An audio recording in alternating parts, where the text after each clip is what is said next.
So welcome back, everybody, and I hope everyone's had the chance to maybe stretch your legs and grab a tea or coffee. And it's great to have you all now back with us here for the second session of today's webinar. So this morning we focused really on the potential that fixed wireless access can offer, and the role that it can play in helping to meet some of the targets and deliver the gigabit society in Europe. And one of the key areas, of course, is funding and financing for the rollout of these networks. And we've touched a little bit in that first session on some of the questions related to that. But we're delighted now to have a session that's going to be focusing a lot more detail on the key funding initiatives. So looking at public funding initiatives to support fixed wireless access and how member states and how companies can make the most of the support that's available. So really looking forward to what's going to be some interesting discussions, I'm sure, on this really important topic and really important part of the discussion. So to maybe explain more and to introduce the topics and our panelists for the session, I'm delighted to now welcome to the stage Michael Opitz from Arthur D. Little. Michael, great. It's great to have you here with us, and welcome. And yeah, as I said, really looking forward to the discussions here. So without further ado, I'll pass over to you to tell us more. Thank you, Dan, for the kind introduction. A warm welcome to everybody from my side as well. It was good to hear this morning. The session was very lively, very good insights and good discussion, and I hope we will have such a lively discussion here as well. In this session, we will shed a bit more light on existing and potential future funding mechanisms, on real projects and their business cases, and the overall outlook for fixed wireless access in the next years, also in the light of the EU policy goals and supporting guidelines, as we have heard this morning. Before we start with the panel, I want to present some thoughts and considerations to you, a couple of slides, which of course will be distributed to you, if you like, after the session. And then if you can just go on. Thank you.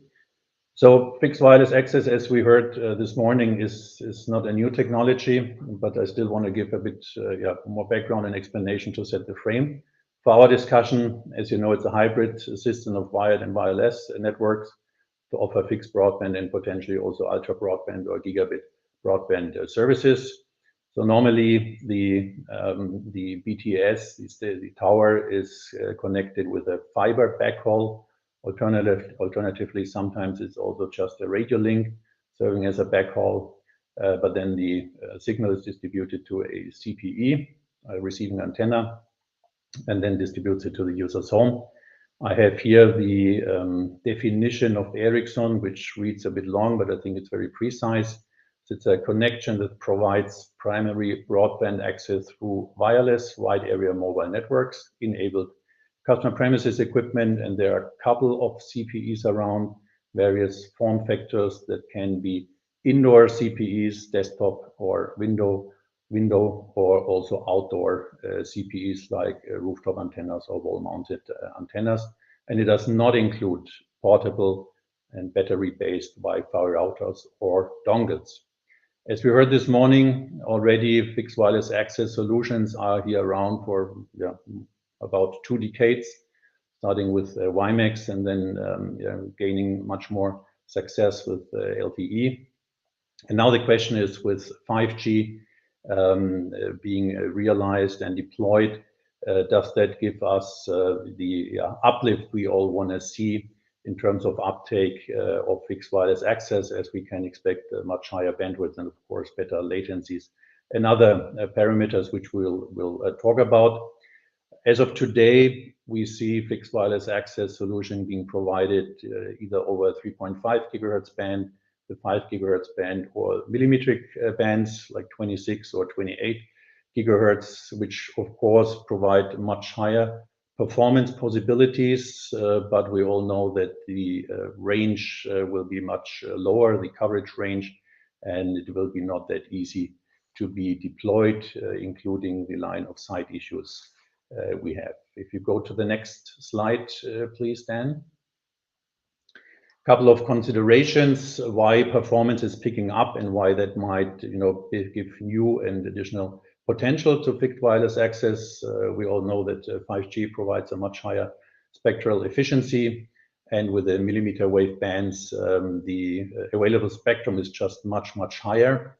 And overall, the cost due to both of those aspects to deploy 5G can be much lower as compared to the LTE 4G solution. And here on the right-hand side, you see a couple of data points about performance, both theoretical as well as detected, both for the upload and download side for the different technologies. And as you can see on the right-hand side, very right-hand side, in the millimeter wave band, we really see the gigabit speed we all expect. If you go to the next page, please.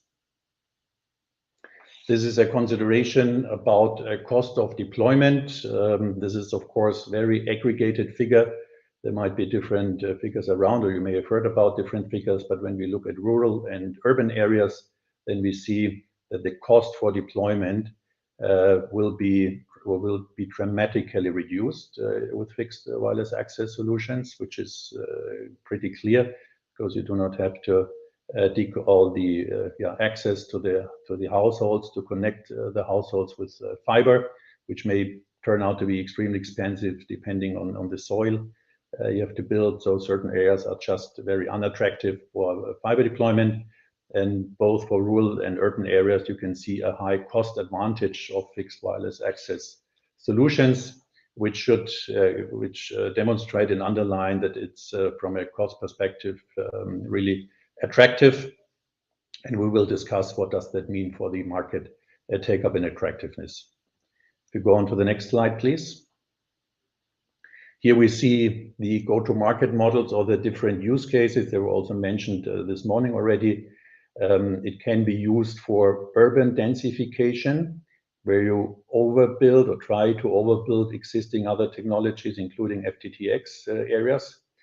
But then you will be positioned rather at the low end with your price position, and we see about 15 to 20% below the traditional or official FTTX propositions. The second, probably most prominent model is the rural expansion, potentially also suburban expansion, where you compete against, let's say, technologies like DSL, which just do not provide enough bandwidth, also not in foreseeable future. And here you can, of course, compete on the existing price level or even be a bit above that because you provide a superior bandwidth and other parameters.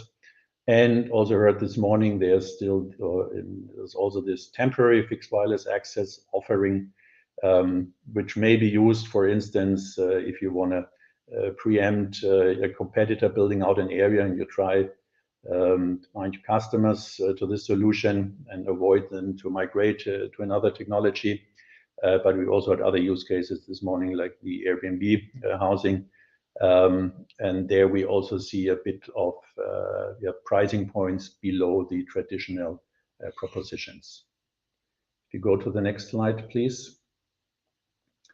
It's interesting to see where the uptake in which countries in Europe is the highest. I mean, looking at the world, taking a global perspective, we all know that especially, for instance, in the US, it's very, very successful. Verizon, T-Mobile, US are very successful players in that respect. In Europe, we see a bit of mixed picture with Italy being really leading the pack, but rather low uptake rates in the other countries. And maybe what we heard this morning in terms of funds being available and also the technology advantages and cost advantages we're just talking about, there might be a new good reason for FWA to become more and more attractive in the market. And the last slide from my perspective, Dan, if you may, is shedding a bit of light on some specialized players here too. On the left-hand side in Italy, as this is a very prominent market in that respect. And I think we will hear more about one of those players later on. They are quite considerable already in size. If you see look at the customer base, 500, 670K customers, but other players in other markets, like in the Czech Republic, in Ireland, also in France, they are very, very small players, and it will be interesting to learn a bit which size of projects we are talking about. when thinking of such fixed wireless access deployments. So that's it from my side, just as some introductory remarks. Thank you for your attention. And then I would like to introduce the panelists to you, who will all give also a short intro note, and then we can start the discussion. I want also to invite you and encourage you to post your questions in the chat, that you can also all participate here in the discussion.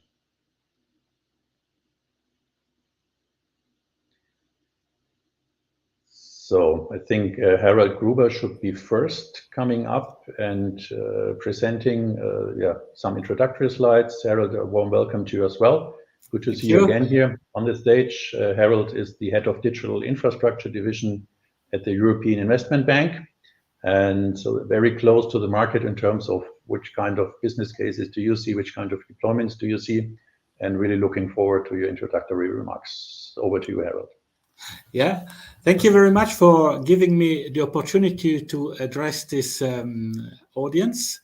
Now, representing the European Investment Bank as the public policy bank of Europe, the bank is pursuing projects in supporting European policies, and clearly very high capacity network rollout is one of the priorities of the European Union policies, and therefore the bank is fully supporting this. Next slide, please. So what I would briefly talk to you about is basically give you the public banker's view of how this technology should and can be supported. Now, I mean, just very briefly on the bank is owned by the member states of the European Union, and we are quite exposed to the digital infrastructure. We are the largest institution worldwide supporting digital infrastructure. We support about 2.5 to 3 billion per year in terms of loans. Now, clearly, as a public policy bank, we act a little bit differently from private bankers. The only thing that we have in common that we want our money one way or the other back, because these are loans. The projects need to fulfill a set of characteristics when they are evaluated by the bank. They must be economically, technically, and financially viable, and of course they need also to pass a number of environment and procurement checks. Next slide, please. So just to tell you that basically we act like a banker, like bankers, but we do have additional checks which justify basically quite a large department of engineers and economists to look specifically on the projects, and therefore we have a very good understanding of the technologies and of the markets worldwide. Now, the EIB has financed fixed wireless projects. I mean, both as a sort of standalone companies, like for instance, we have seen on the previous slide, like Linkem in Italy, or also when they are part of sort of mobile operators, when they do have project components that relate to fixed wireless access parts.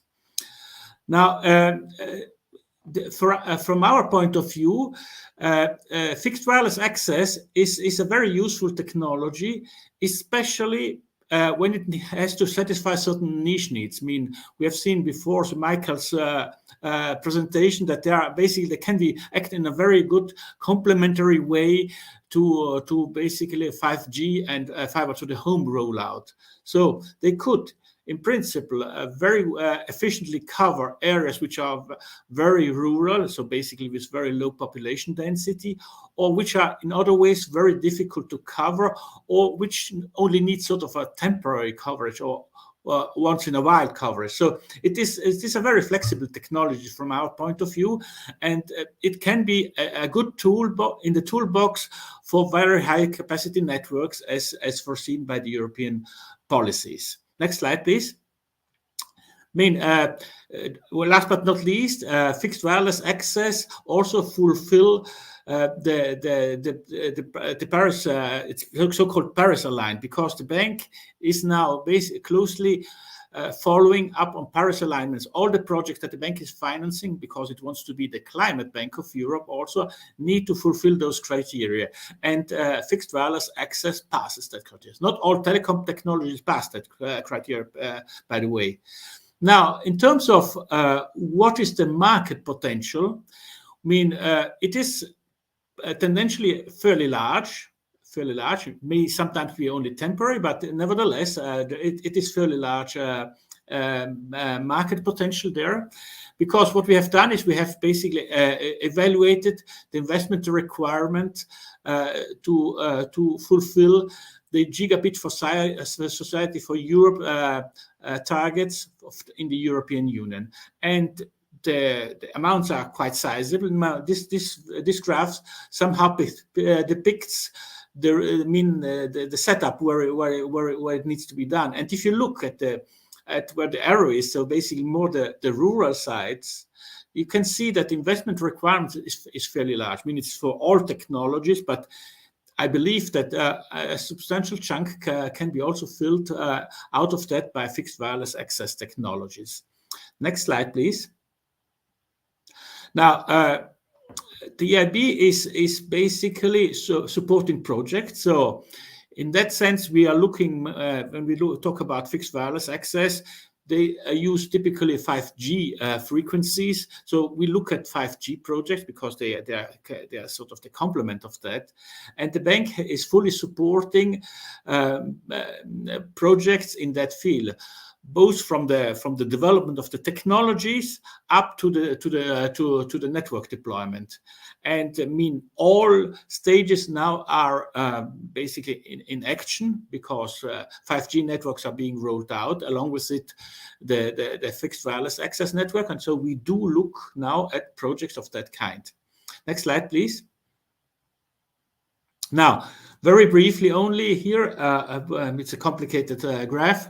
So basically, we look at projects. Fixed wireless access can be standalone projects of companies which are only specialized on that, or they can be part of sort of diversified or vertically integrated operators which do have fixed wireless access as a part of the business.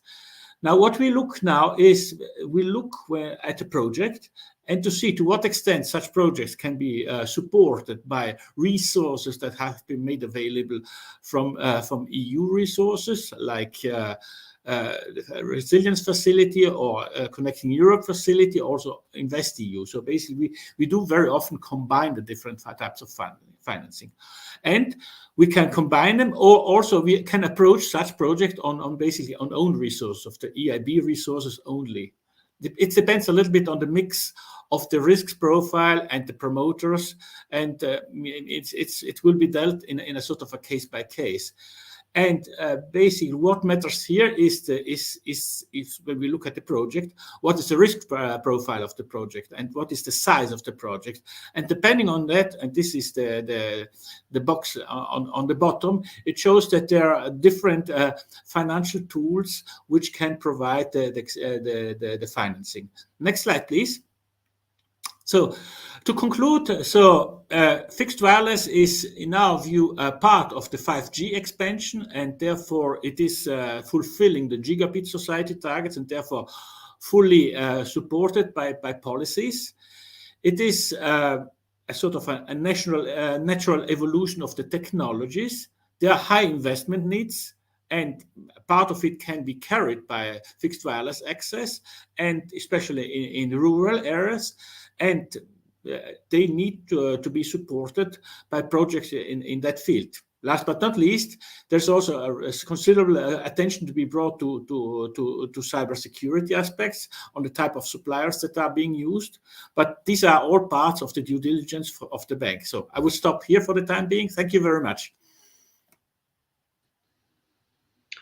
Thank you, Harold, for your introduction. And I think it seems that if there's enough money available to fund those programs, and we're very keen to hear later what kind of projects you already finance and which maybe not, and for what reasons, both on the technical and commercial side. Thanks a lot, Harold. And now introducing to you Marit Palovirta. Good morning, Marit. She's Director for Regulatory Affairs at ETNO. warm welcome to you as well, and good to see you here again as well. And yeah, over to you for your introductory remarks. Thank you, Michael, and hello, everybody. And a big thank you also from my side to the organizers for having invited us again to discuss connectivity within the EU, which of course is always very interesting and important also for our future. So talking about fixed wireless access, and I think we had two already very enlightening presentations from Michael and Harold on what it is actually, and I will not spend a lot of time explaining that, but I will say a few words about the operator's perspective. So what do we as operators, or where do we see fixed wireless access playing a role in the deployment plans as we go on and continue fiber and 5G deployments? So we've been actually at ETNO very consistent for a long time that the underlying principle for all connectivity deployment should be technology neutrality. And this means, of course, not favoring any specific technologies when we go and deliver connectivity to citizens. And we've also, in that respect, pleased that when BEREC defined their guidelines for very high capacity networks, I think it was 2020, that fixed wireless access was included in those guidelines. And it is really this use of multiple technologies that we feel that is the right way for us as Europe, as operators as well, to try and achieve these very ambitious digital decade targets by 2030. So taking the next steps. And it's really to keep an open mind with the set of technologies that we have at our disposal. And as Michael already said, so there are some specific use cases that we see for fixed wireless access. And from our perspective, perhaps the most relevant one is the rural areas and remote areas, because as we are kind of looking towards the gigabit society, I mean, the gigabit connectivity goals, so digital decade, rural areas still very much remain a challenge. And here that we see that fixed wireless access can be a good opportunity. And with the enablement or upgrade with 5G, it also then means that 5G-enabled fixed wireless access can have the capability to provide gigabit speeds in certain scenarios. And maybe just to provide a bit of data from some of our reports. So the Boston Consulting Group did a report for us for ETNO last year, I think it was. And they estimated that fixed wireless access will be an important 5G use case for operators, and that by 2025, it would represent about 5% of operators' total revenue. So you can already see that it's perhaps not the mainstream technology, but it's still a relevant part of the connectivity portfolio, if you like. You also saw from Michael's slides that some of the ETNO members have offerings and do play in this market too. More recently this year, we do our annual report, State of Digital, with Analysis Mason, and they also confirmed this trend by saying that the popularity for fixed wireless access is growing, but that there is this fill the gap nature, and it was already referred to. So there tends to be a kind of temporary nature to fixed wireless access. So when other gigabit connectivity or gigabit technologies come to play, then the fixed wireless offer tends to be moved aside. But this is where we are today from the operator's point of view. So how about the role of public funding then? And just to say that, well, we've been again quite consistent at ETNO. So we've been saying for a long time that operators believe that private funding and private financing should be the priority when we are deploying and upgrading networks. And public funding should only be used where we see a clear market failure scenario. And this is, of course, because we do not want to see any unnecessary market distortions taking place.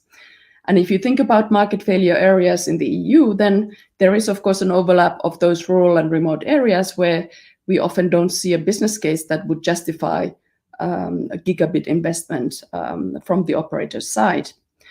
And combining this with the tech neutrality principle, which of course should also apply in the public funding framework, it hasn't always been so in the past, at least. So there would seem to be a kind of an ideal match between fixed wireless access and public funding, because you could potentially then use it for the rural scenarios. And also, of course, we have funding available there, and those are the market failure areas. However, having said that, so if you look at the cost aspects in more detail, and again, Michael already mentioned that the FTTH cost can be very high. So in the last 10% of premises to be passed, they can really rise to several thousands of euros per premise. So that can be preventive in terms of prohibitive in terms of the investment effort. So in some way, there can be room for 5G enabled fixed wireless access and other hybrid solutions, as perhaps there's less risk in terms of investment at the initial short and medium term. However, if you want to achieve genuine gigabit services in remote areas using 5G fixed wireless access, there are some considerable additional costs that we should take into account. And just to name a few, so there is a need for engineer-installed outdoor antennas to optimize performance. So there is some extra OpEx spending, if you like, going in. And of course, also the upgrade, there needs to be an upgrade of the remote cells to 5G. And this also applies for areas where perhaps there is not yet a commercial business case for 5G. So in any case, to enable the gigabit speed fixed wireless access, you would have to upgrade the 5G and the cells to 5G. I already a bit referred to it. So also typically fixed wireless access tends to have a higher OpEx than fiber to the home. And also importantly, shorter asset life than fiber to the home. So when you then think about the potential challenges from the point of view of public funding, you need to reflect on these things. And so shorter asset life, for example, does it then mean that there is, let's say, a very defined life cycle for this solution? And we know that, of course, with public funding, there are sometimes obligations to keep the solutions running for a certain number of years, for example. So all of these things need to be very carefully assessed. Similarly, the CapEx-OpEx ratio can be important. So at least in the past, EU funding used to have some thresholds on how much of the funds you can use on CapEx and OpEx. So if we are using a technology which perhaps needs more OpEx, then that also could be a question mark. And maybe then just a few words about the currently available funding schemes and also some of the policies that we are currently discussing in Brussels and across the EU. So, of course, perhaps the biggest funding pocket at the moment, or the source, is the Recovery and Resilience Facility, and the most recent one, which was established as a response to the pandemic and trying to help European countries to pick up their recovery efforts. And the good news, of course, for our industry was that 20% of these funds were to be allocated towards digital transformation. I don't have any comprehensive data on what is exactly the share of fixed wireless access. I'm thinking that Philip, who is speaking after me, might want to contribute towards that. But we do see that in some countries, of course, there's been a good positive impact from this RRF fund. And I also would like to say that, again, we still believe that private funding and financing should have the priority.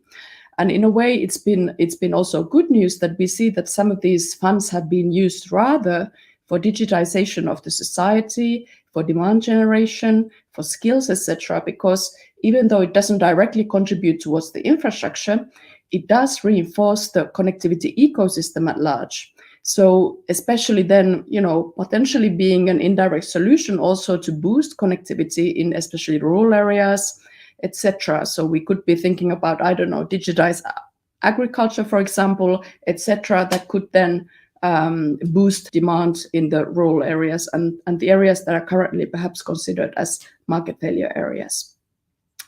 So that's of course something that we are working on, but rather at the member state level. And then perhaps a few words on the ongoing discussions in the context of the Statedate guidelines. So some of you may know that in the EU, we're currently reviewing the Statedate guidelines on broadband deployment. And these are, of course, very crucial for us because they will define what kind of projects are eligible for public funding in general, and also under which conditions. So it is a kind of a baseline policy that sets the tone then to the implementation with public funds. And I just like to raise a few concepts that we've been supporting in this process of reviewing these guidelines. And one is that public funds from our perspective should focus on gap funding. So I already said that public funding is not, from our point of view, the mainstream solution, but it really should be focusing on gap funding.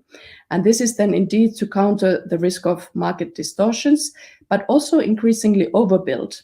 So we see increasingly overbuild in, of course, mainly in urban areas, but also suburban areas of fiber, etc. So then it becomes even more critical to assess where exactly can public funds play a crucial role, so that we are not, of course, then creating overbuild and artificially, let's say, increase competition, which probably will not work out in the end anyway. And also then, of course, not using public taxpayers' money on overbuilding and contributing towards infrastructure that perhaps is there already. The second thing is what we call an incentive effect. So we believe that public funds should play a role to incentivize private investment. So, and this is, I think, quite relevant, especially with fixed wireless access, because it is a kind of stopgap solution. So yes, this could be something that then we can discuss as well a bit further. But I will conclude my remarks here and look forward to then questions and as part of the discussion. Thank you. Thank you very much, Marit, for those insights. And I think you nicely linked back to what Harald already said when we talk about, because Harald said they fund economically viable projects, and you just made the point that even with fixed wireless access, to reach the last percentages of households with gigabit speed might not be that viable at the end of the day. So let's discuss that further. And also like the link to the point of this morning, the new Statedate broadband guidelines, and you were talking about clear market failure scenarios, and we learned this morning that those guidelines would kind of soften or broaden the scope of those scenarios, and would be good to discuss what that means for FWA later on. Wonderful. Then let me introduce Philippe Lefebvre to you. Philippe is head of sector 5G deployment strategy at the European Commission. Also good to have you here again, Philippe. And over to you for your introductory remarks. Thank you, Michael, and thank you for the opportunity to exchange with the interested community on fixed wireless access, which is certainly a solution on which we know too little at the moment. The nice thing to represent the European Commission is that I don't have to present the institutions. There is also a negative side, but I will not tell you today. So when I think to fixed wireless access, I think of two decisive factors that makes it more relevant, or will make it more relevant in the future than in the past. First of all, as it has been amply said, the Digital Decade program, and the fact that once it's cast in law, we have the legal and political, but also the legal obligation to fulfill the promise of gigabit connection to 100% of the households by the end of the decade. So that's a change compared to the past, where we didn't have this legal obligation. So we need to look at solutions for the last percent of connections to achieve that goal. The second factor is that 5G in light of sight is, to my knowledge, the only technology that promise to deliver fiber-like connectivity in the end. Satellite could, to some extent, also reach high capacity. There are satellites now with frame speed of up to 200 megabits per second, and with low orbit satellite, response time will be shorter. But it's not clear yet if the gigabit to this mass of population, because if we look at the rural or scattered population, it could reach 10–15% of the population. So it's still a large population to be served by other means like satellite. However, operators and investors must compare wireless solution in any case with other solutions, so with fiber. Also, I've always wondered why aerial deployment of fiber is not more popular, because after all, we have connected 100% of our population to electricity in all member states. Already it's 100% in most member states in the 90s. So why couldn't we reach, in the end, all residential units through a cable on poles, fiber cables on poles for the last, the most, even in difficult, let's say, deployment situation? I don't know, it's just an open question, but so there is a mix of technologies that could be considered. Back to investment, looking at this mix from an investment viewpoint, because it's the theme of our panel, we see that in terms of investment, the private market fulfills mainly niche markets at the moment. For example, the secondary house market, summer houses in Finland, or holiday vacation houses in France. They have their own business model. But in terms of connecting primary residents with fixed wireless access, we have very limited experience. I think Italy is, as was mentioned, the most prominent example, but it's also done there with public funding attached to it in many cases, as far as I know. When we look at the EU instruments then available, I will not go through the inventory. It was made already by Franco Accordino, the head of unit for broadband investment, and also by Harald.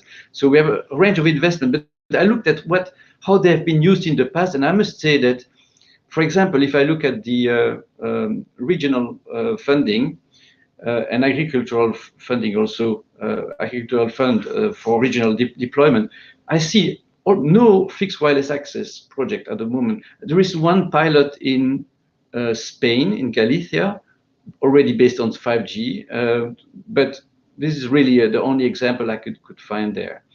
If I look at Connecting Europe Broadband Fund, that's a fund where I would have imagined we would have a few examples, because it's targeted to entrepreneurs who are working on targeted deployment of broadband with innovative approaches, including innovative financing approaches. And there are 8 projects, 500 million were committed, and no fixed wireless access.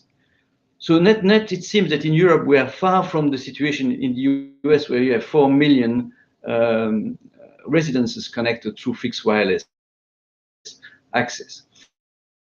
But this may not really matter, because what we look here, what is really our core focus, is the digital decade and the substitute to fiber, not simply to extend the mobile coverage or the DSL-like service like in the past. So if I look now at the opportunities, there is the RRF, that was the Recovery Fund, Recovery and Resilience Fund, as was mentioned several times. But you have to remember that the RRF is available mainly in some countries, not in all countries, because it depends on how countries have suffered from a GDP wise from the COVID. So there are countries that get a lot more funds than the others. So it's no surprise to find a few projects, mainly in Spain, Italy, who are big beneficiaries of the RRF.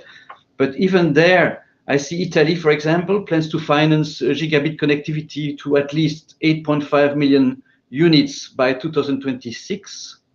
Among which 500,000 to scattered households. And then they mentioned that it could be done through a mix of fixed wireless access, fiber, and so on. So there is a potential. In Spain, also, Spain, has an ambitious intermediate target of 100 megabits to all population by 2025.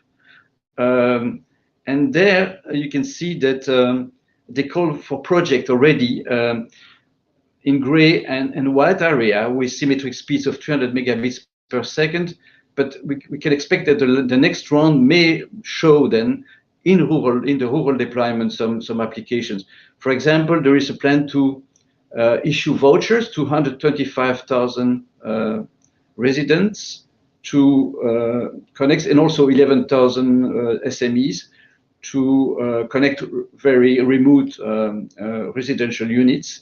and this, of course, is a natural target for fixed wireless access. So RF is one. So there are also the other possibilities, among which, for example, we could look at spectrum prices. For example, there is the interesting, in my view, case of Norway, where Norway, what they have done after the auctions of 5G of the Pioneer band, they have offered the new licensees the opportunity to get a discount on license fees in exchange for rural area coverage with high-speed broadband. So the three operators which had got spectrum were interested in this. So that's a way that indirectly through public financing, you could have a dynamic approach to solutions for covering rural areas. Also, we could look at the verticals. In the future, verticals may have need to bring the fiber far in rural areas for smart agriculture, or along, for example, the 5G corridors along highways that the Commission is promoting a lot through the Connecting Europe facility.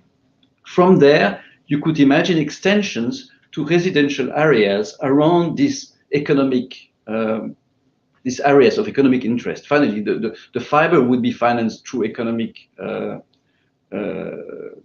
economic actors, with or without public financing, and then you can, using or not public money, you can also extend to improve rural coverage. That's also a possible interesting approach. I will finish by saying that what can we do for the future? I looked at a study that we will publish by the end of the month called Investing in Local and Regional Gigabit Networks. So this is not about fixed wireless access, it's about all kinds of broadband deployment in local and regional setups. I think Franz Char of IDATE must know a lot about this study because he was part of it. And there are interesting recommendations, for example, that we could use the broadband competence offices to increase competencies on how to set up projects to reach out to rural residential areas.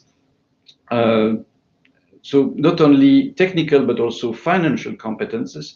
And they suggested, for example, to have things like special events, broadband academy, or even maybe a portal to help the matchmaking, because one of the issues is that these local or development projects are so small that they lack access to information, they lack the critical size and so on. So there's a lot I think public services can make to aggregate this demand amount and to increase the know-how that is necessary to set up these projects. So I close here. I think talking to my colleagues, we see still fixed wireless access as a temporary solution, as a bridge solution, awaiting fiber to the premises, or even a mobile 5G, that it would be so good that it provides anyway residential fixed service that is almost gigabit quality.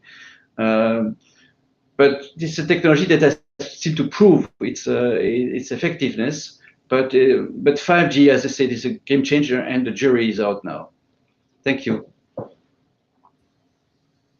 Thank you very much, Philippe, for your introductory remarks. So I learned that not many of the funds, almost none, have been used so far for fixed wireless access. But the point you made with regards to verticals like smart agriculture and the potential to extend those deployments to residential areas and to cover the very rural households is a very interesting aspect. So we need to discuss later if potentially funding mechanisms, requirements, preconditions need to be changed in order to go into this synergetic direction, I want to call it. Great. So let me start with the first round of questions before I take questions from the audience, which are already popping up. And of course, we go ladies first, Marit. So the first question I would address to you. So recognizing that high speeds internet's importance to economic development, many governments across the globe are implementing sizable programs to fund or even subsidize building broadband networks in underserved areas, as we discussed. Although these programs typically favor wired solutions, they are increasingly technology agnostic, as you also have pointed out, as long as the service can meet minimum performance thresholds. From your perspective, what should be considered as the balance between funds allocated to fixed and fixed wireless networks when it comes to supporting the roll-off of broadband networks in underserved areas? Yes, thank you, Michael.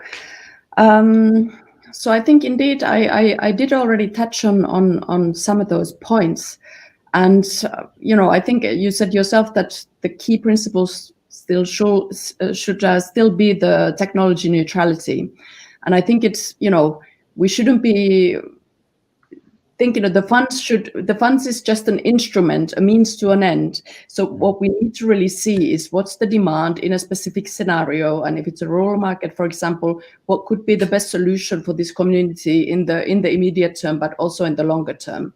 And I think that's where that's how you start thinking about, from also operators' perspective, of what is the kind of offer that would be, yes, commercially viable, but then also would have some long-term, let's say, sustainability in that specific area. And then you have the question of the business case. So either there is sufficient demand or not, and you might then have the public funds coming in or not.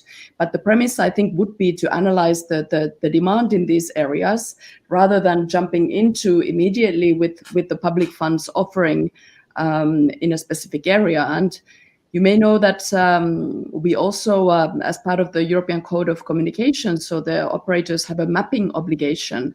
So operators have an obligation to report their investment plans 3 years in advance to the regulators.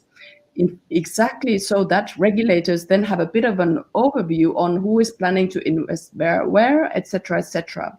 And this, of course, becomes very important as well when we look at the public funding allocation. So if authorities see that, hey, these guys are not yet there, but they are planning to be there in 2 years' time, so maybe that's then a kind of a warning sign on perhaps this is not the first place where we will then allocate public funding, because there will be, there's a promise of private investment. And I also want to just touch on briefly on the Statedate guidelines. So we see very positive that now the guidelines are considering the fixed market separately and the mobile market separately. So we think that the analysis on how public funding should be allocated for these specific technologies should be different, because they are different markets. And then, of course, there are examples, perhaps national circumstances, in which you can also consider them together, and this would perhaps be the case for the fixed wireless access, but this would be rather an exception. Mm-hmm. Thank you, Marit. So, of course, we want to avoid overbuild by public funding. Yeah, that's key. Otherwise, on the other hand, an announcement itself is probably not enough, right? I mean, it must come to action at any point in time. Yeah, that's also clear. Thank you. Philip, if I may address a question to you from your perspective. How can member states and connectivity providers looking to roll out FWA networks ensure that they are in a position to best take advantage of the funding and subsidies that are available? Yeah, the natural tendency is to first talk to their operators present in the region. But of course, sometimes that's where the problem lies, the interest of the operators and what is feasible. The profitability is such that the operators cannot provide a direct help. So they go typically to regional or level, or to the Ministry of Communication. They should have awareness of the financing that is available nationally and at the EU level. Then you have also the broadband competence offices. That could be good contacts for them to know what's going on. But there is also something interesting, I think, that will develop in the future, is this digital decade program machinery that we will put in place. Maybe a bit heavy, but we'll have the advantage that you will have national roadmaps doing even more than what Marie described. Not only you will have an idea of the investment planned by the operator. That comes from the code. The code gives you that, but it will also give you the whole strategy that will be deployed by member states to address these different issues, so, and to finance the financing plans. And by having that, we will be able to compare, and member states will be able to compare between them what works, what doesn't work, where is fixed wireless access best, the best solution, where you have drawbacks. So as we go towards 2030, we will build this database of practical experience in technical and financing experience that will be shared at European level, and that will be used also in the recommendations or the policy actions that will be required and agreed with the EU level in all member states. So this is a powerful, I think, instrument.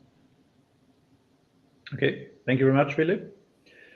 Then Harold, as we already touched upon before in your presentation, we would like to understand, as you said, you have funded the one or other project, FWA project. How do you look at those business cases compared to, for instance, fiber cases from a technical perspective, from an economical perspective, from the competitive environment, and also what you mentioned, capex equity or capex debt ratio, the repayment period, etc. Can you elaborate a bit on the kind of business cases? Yeah, I mean, when we look at projects, normally we look at a sort of a business plan, what the project is. Now you can make perhaps two big distinctions. One is those specialized providers of fixed wireless access. I mean, they are just doing that. So they have an issue of having access to frequencies. They themselves have to somehow piggyback from somebody who has frequencies, so they have to get access for frequencies, and so therefore they somehow are fenced in by frequencies and by their business plan, and that's what it is. So they will stick to that one, and they would try, in the context of that, try to maximize, take up whatever the coverages they have. So it's sort of standard business plan that you would have perhaps also for sort of mobile operators, and so. I mean, yes, there are fairly well developed approaches, and you can set out what's the value of the companies depending on the take-up rates, on the performance of how much the users will pay and things like that. So it depends. I mean, very often those are also very much in urban areas, so they fill also urban areas, not only very remote areas. So in that sense, they're very much akin to mobile operators very often. So that's the one thing. The other one is basically if you have sort of mobile operators which do have 5G license on themselves, and they have a mix of technology. I mean, they do 5G technologies, cellular technologies, and they can also use fixed wireless access. And depending on the parameters of the geographics and the business plan, they have a broader thing. They can look at the fixed wireless as a standalone project, or they can see it integrated in the overall business plan of the technologies. Because for them, sometimes having fixed wireless customers, it's a handy tool also to migrate customers. Basically, I mean, maybe that certain area has such a high take-up rate that you may build out in a fully fledged mobile or possibly in fiber network. So I think the options that are open for mobile operators, and maybe very often our mobile operators are really fully integrated all technologies operators. I think they have a very broad range of commercial options. So it's very much, if you want, on a case by case. And I think in the same way, that's also when the subsidy game starts. I mean, it becomes a very difficult thing, because there's no optimal option. When it depends on a case by case. Sometimes basically subsidizing fixed wireless may be a very good idea. Sometimes it may be a suboptimal idea, because you miss out on certain technological option which maybe an integrated provider could provide, and therefore being sort of not tying it to a certain technology could be a big advantage. So again, there is no clear-cut answer, but there are several ways of approaching it to get a sort of an efficient outcome. That's what we are normally trying to do, to see to what extent it is a good investment, or if it's a good use of public money. So maybe if you are allowed to share some more detail on the one or other specific case, of course, without mentioning names, but what are typical payback periods for such a case as compared to fiber? And did the, let's say, promises of the business case in terms of take-up rates and so on really realize, or what is your experience with that? I mean, the experience is that basically fixed wireless access is much shorter. I mean, very often you have even very small regional companies. I mean, they sort of almost hit and run, so type of thing. So because the basically the capex requirements, they are not enormous. So therefore, you can basically run it on a very low capacity intensity infrastructure business type of thing. So it depends if they then do a lot of investment in terms of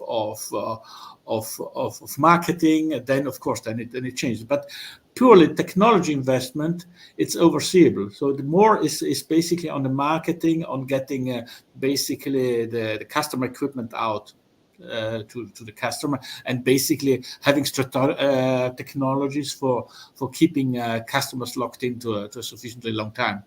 Yeah. Thank you. There's also a question, Harald, directed to you from in the chat. Has the EIB financed FWA investments for big MNOs? The question. Yes, for big MNOs. The thing is that, I mean, when we approach a big MNO, we normally have relatively large loans. So the fixed wireless component tends to be very small compared to the overall cost. So I mean, if say a fixed wireless project is in the order of 40-50 million, which is already fairly large. I mean, when we look at larger operators, we talk about project cost is 10 times that much. So I mean, then if they have a small fixed wireless component, I mean, we include that because in our view it is an eligible project cost, and it makes sense when it makes sense. But it's small compared. Okay, thank you. So let me take a question from the audience, a colleague from the US who stood up very early in the morning. So we should definitely take his question. It goes to you, Marit. So how many more homes will be offered service if you get the requested subsidies, and how much will your members raise investment if they get the subsidy? And a subsequent question, is there any reason that European telcos, including Deutsche Telekom, wouldn't build a network with similar coverage to DT, so T-Mobile and Verizon in the US? What is your perspective on that? Yes, so quite complex issues. It's an interesting question. This, how many homes you can connect with a certain amount of money. And actually, in the lead up to the discussions on the resilience and recovery facility, we were contacted as ETNO by some member states, and they were trying to ask us, so how much does it cost to actually connect one house? Because they needed to do the funding plans to allocate the public funding for the different connectivity initiatives. And we don't have one answer to that. So I was in touch with some investors in London, and they do this kind of analysis, of course, on a regular basis. And we get a range from around 200 euro per house or per premise to about 2,000 euro per premise, just depending on where it is. Is it urban? Is it rural? It's also country specific. So there are different, costs for permits, for building, etc., etc. There are so many ifs and buts that it's very difficult to actually give a number on how much does it cost to connect a premise. So hence to this question, of course, then, this will be the requested subsidies, then you will have to see how far you can go depending on where you're going to invest it. And, if there's then a link to raise investment, if I understand that correctly, it's to add on with private investment. So, of course, public funding can have, as I was saying earlier, an incentivizing effect. So hopefully it's used in a way that it reinforces the connectivity ecosystem, either by covering some of the baseline fiber costs, which are very heavy, or then potentially by also supporting digitization and skills and all these kind of soft factors. So I think, these are all good things. Maybe I'll just quickly comment. I don't want to take all the time, but on the US case, what's the difference between the US and Europe? So yes, I'm afraid this goes down to the regulatory framework, which is very different on these two continents. And when I say regulatory framework, I mean in Europe, we have, in terms of what is the similarity, I guess, everywhere, is that data traffic is growing exponentially. And telecom operators have more and more data to deliver, which means that they have to expand their networks, they have to reinforce their networks, and also, of course, then at the same time, expand the reach. But what is different in Europe is that, for example, our operators, we have the open internet regulation, which obliges operators to deliver all traffic to end users. So we have an obligation to deliver traffic to end users. This is not the case in the US. In Europe, prices are still, consumer prices and wholesale prices are still to some extent regulated, which is not the case in the US. So prices in Europe are actually far lower than in the US, and the operators' capacity to increase consumer prices is rather limited. Then you have the market structure competition policy. So this has been disincentivizing consolidation, I think, for many, many years. So we have a very fragmented market structure. We have some 100 operators for the EU, 2 to 3 big ones per country, plus the small ones. So again, very different to the US. So I will leave it there, but that's our take on this matter. Thank you, Marit. Then another question, probably or potentially to Philippe or Harold. Why, from your perspective? Would you mind, Michael, if I react very shortly on Marit's comments? And would you mind?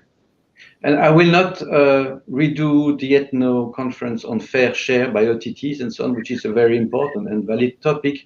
But I think here we're talking about mobile coverage in the US, which is out of scope because, at least from a public perspective, we are only interested here in fixed access gigabit speeds.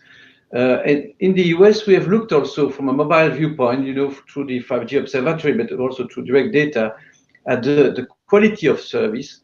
And if undeniably 5G is more advanced in urban areas in the US, on the countryside, you have speed sometimes that is lower than a good quality network, 4G network in Germany, for example, which is a 5G service, because 5G allows you to increase performance, but also at the same performance to increase your coverage, which is also an option used by some, at the moment, at this early deployment stage by US operators. So you have to see that it's all relative, I would say. Thank you, Philippe. So Harold, the question from the panelists about the adoption rate of FWA connections in Italy as compared to other countries. We know that the Italian national broadband plans acknowledge that they cannot deploy fiber everywhere and hence are a bit more open towards those kind of solutions. Would you like to comment on that aspect? Yeah, I mean, there are perhaps, I would say it's a patchwork of factors that perhaps contribute to this extraordinary result that fixed wireless is so penetrated in the Italian market than elsewhere. I mean, I believe that among the most important components are most of those networks are typically of a regional nature. So you have certain type of regions which have clearly intensified the activities for that because, the operators were slow in rolling out networks in certain areas, in certain countries. And so basically the regional governments wanted to give it a kick and try to basically incentivize new operators to roll out such wireless networks, especially regions which do have quite an important rural part of the housing stock. Then I think another component is Italy has quite a large stock of residential houses which are second homes.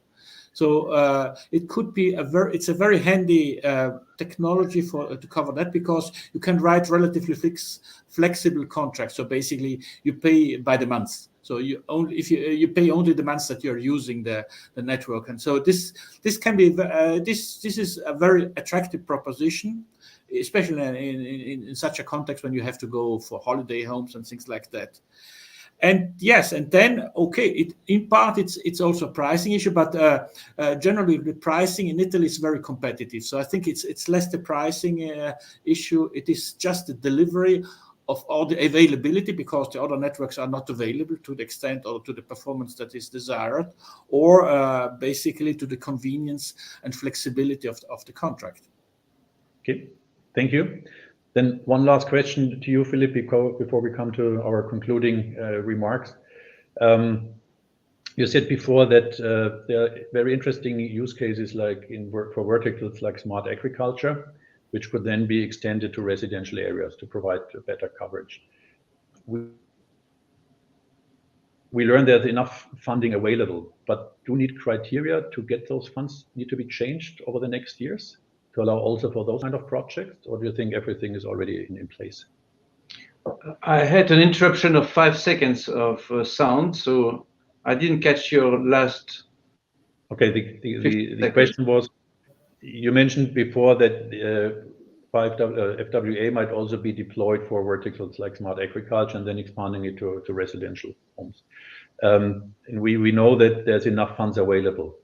Do the criteria to get funding need to be changed to make all of those kind of projects eligible for this funding, or is everything in place? That's an interesting question. We have, as Marit knows, also this discussion with our colleagues of DG Competition, because it all relies on definition of markets and step change in markets and so on.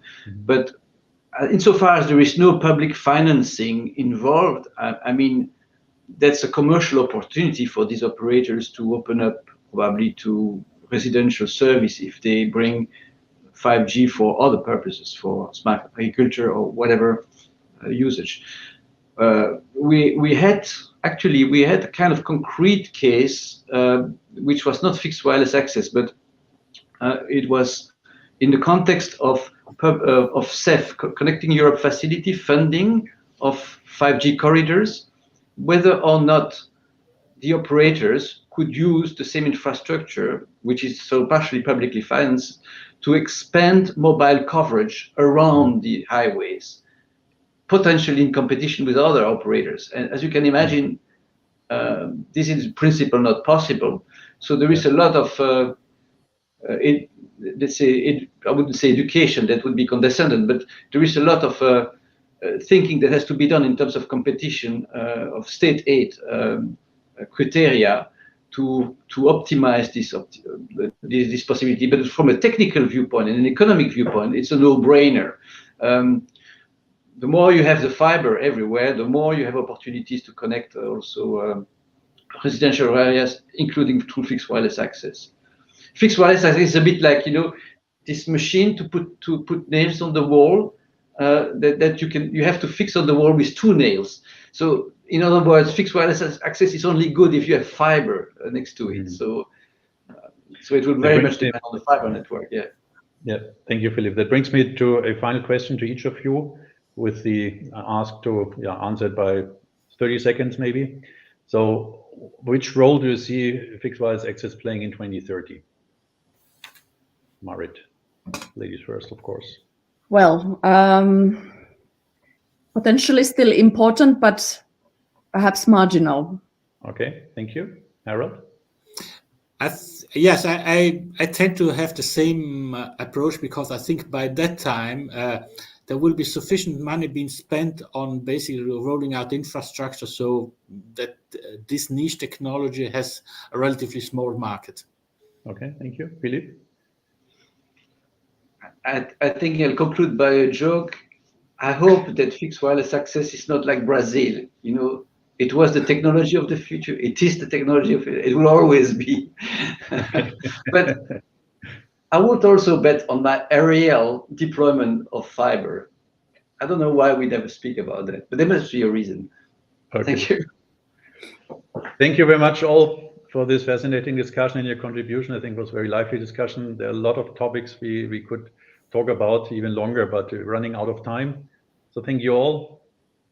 And let me conclude the session together with Stephanie from the first panel. Yes, as I said, very many new insights. I think the key question will be looking ahead a couple of years of time, which role will fixed wireless access play? Will it be a temporary solution? Will it be a niche solution which is here to stay? I think there's enough money available to fund those kind of projects, and also this synergetic views I think were quite interesting. We also learned that, of course, private funding should have priority, and looking forward on the, let's say, softening of the clear market failure scenario parameters, what that will bring for fixed wireless access deployments in future. Thank you very much for your attention. It was a pleasure to host this panel. And over to you, Dan. Michael, thank you very much. And I'm just going to bring Stephanie up as well. And I'd just like to say, yeah, Michael, thank you. A really interesting discussion. And thank you, of course, to our three panelists in that session we just had, to Marit, to Harold, and to Philippe. So a really interesting discussion. And of course, again, thank you to everyone out there in the audience for all of your questions and thoughts as well. And Michael, I think you've summed that up very well, the discussion as part of that session there.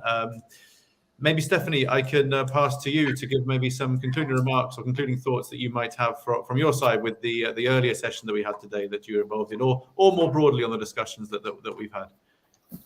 Yeah, thank you, Dan, and very interesting discussion for session 2. Obviously, funding is a very important part. Having worked on the fiber side of it, there's a lot of willingness from private investors. So it was very well highlighted and combined with public funding to make fixed wireless access a success. I have just 7 points, very brief. I swear to you, it's going to be very quick. So what will make fixed wireless access a success? It's the availability of spectrum. So we see that it's deployed in mid bands, but there are high bands. The 26 gigahertz, for example, in Italy, a question was on that just earlier. Micromillimeter waves also, the availability of devices, the ecosystem, the upcoming evolutions for 5G fixed wireless access, 6G, and obviously the other Gs, as I was mentioning in session 1. There's also one question we haven't touched on, and it's about regulation linked, is the place of infrastructure players in deploying the technology. We talked a lot about MNOs, but there are a lot of towercos now that are emerging, and they should have a say in deployment and a place in deploying fixed wireless access. We touch on private-public funding. Digital skills, educating the population on the technology, and that fixed wireless access can be as good as in fiber in some cases, or at least a good option in white areas or where fiber cannot be deployed because of geographical typologies, for example, and what you can do with it on a B2B and B2C basis. There's the question of copper switch off that we haven't had time to touch on. How do you connect the rural areas where they won't have access to legacy copper telephony networks, for example? And obviously tying all of this together with the green agenda, which is very high on the Commission agenda. So those are the points to wrap up on my side. Thank you very much. Stephanie, thank you very much. And you mentioned you finished off by mentioning the green agenda there. And I note that I think I've done a recent report looking at kind of recovering with fixed wireless access and fiber for a green and competitive Europe. And if it's okay, we'll maybe share that report in the folder for the participants here. There we are. Perfect. So we'll share a link to that in the folder for all the participants here who are interested in finding more about that. But thank you so much, and I'm going to bring Michael back up. And again, Michael, thank you very much again. Thank you. For your your thoughts and also for expertly moderating the session to both of you. We had some really, really interesting discussions. So thank you both very much indeed for that.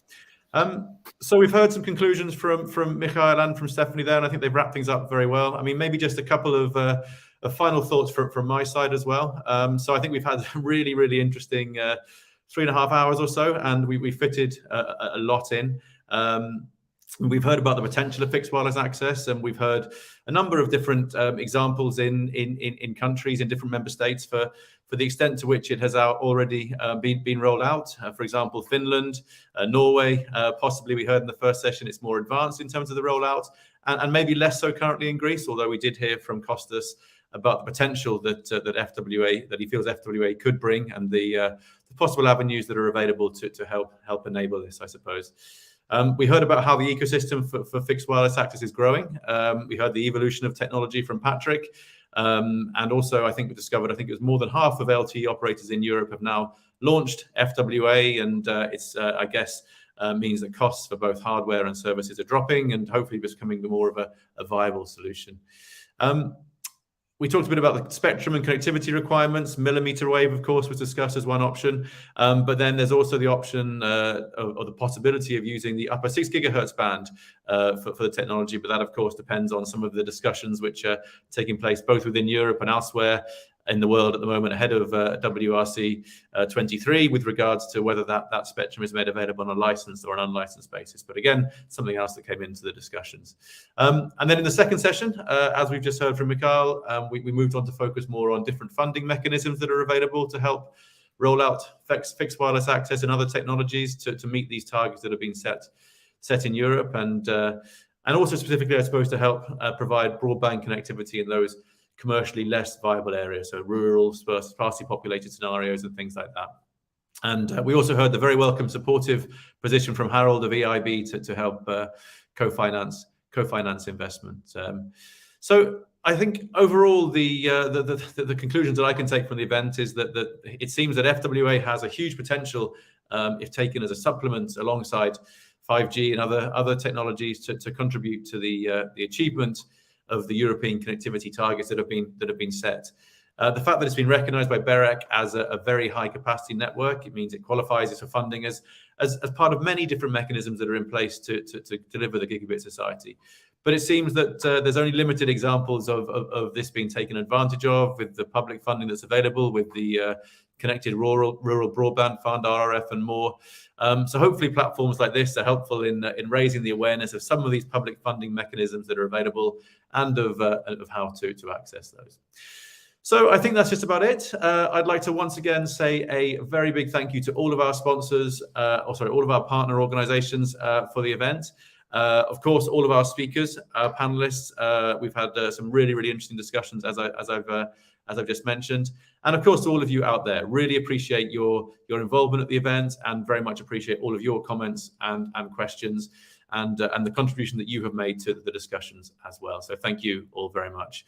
And finally, I'd like to maybe finish with a shameless plug for our next event that we have coming up looking at these issues. So we have our European Spectrum Management Conference, which is taking place as part of the Global Spectrum Series. So that's going to be taking place on the 8th and 9th of June.